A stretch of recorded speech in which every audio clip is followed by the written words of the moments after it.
Good morning.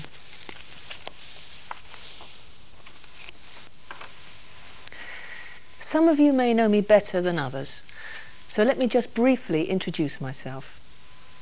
My name's Joanna Brooks, and I'm in charge of public relations for Westwood Brewery.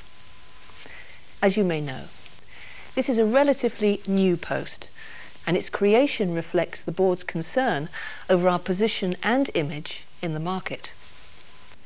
So, one of my first tasks is to define a clear company identity for Westwood, one that will carry us forward into the next century.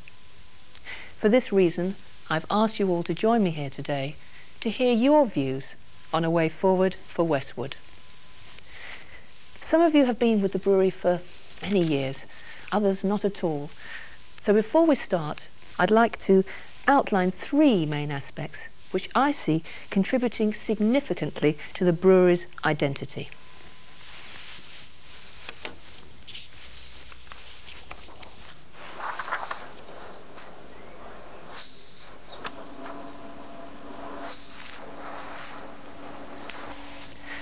The first aspect is the products.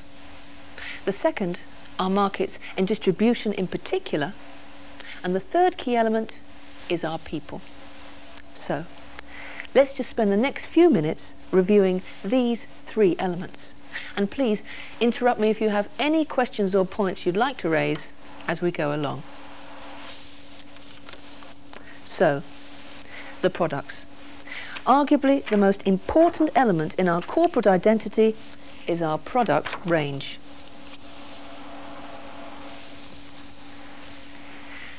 The first thing to be said about these products is that they're very diverse. Well, let's take our premium export lager, Hohenbrau. Now, this product has always been positioned at the top end of the market. It has a high price, and it's only available through selected retail outlets. Altogether, it's quite exclusive. On the other hand, our Rutter's Bitter has an entirely different personality. It's brewed in a traditional way. We put a lot of malt into it, which gives it a rich golden colour. And as far as I know, it's always been sold at a medium price and is available through most supermarkets. So, as you can see, these are two very different products. One, an upmarket German-type Pilsner, the other, a very English bitter. One point for discussion, then, is whether we should maintain such different products in our range.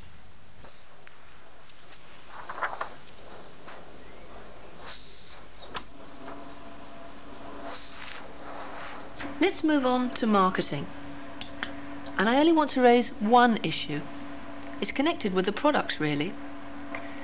It seems to me it's going to be very difficult strengthening Westwood's identity in the market when some of our beers are only available through specialist outlets. Excuse me, if you don't mind me saying, I think you'll find there are very good reasons for restricting the channels for some of our beers. That's interesting you should say so, and I look forward to hearing more about that in our discussions. Perhaps we can leave it.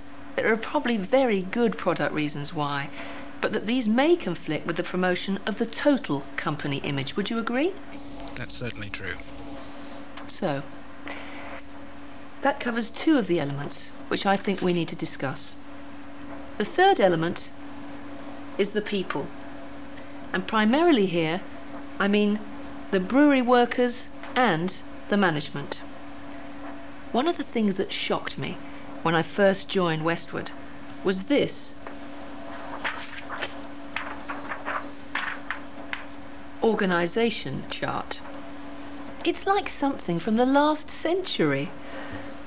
Do you realise there are 10 layers between the shop floor workers and the managing director? In my view, this makes the company slow and unresponsive.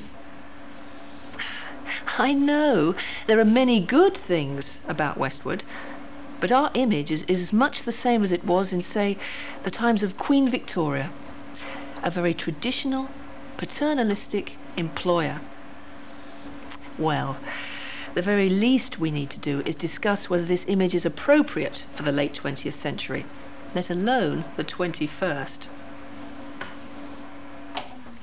So, before we move on to discuss these matters, let me just summarise the main issues as I see them.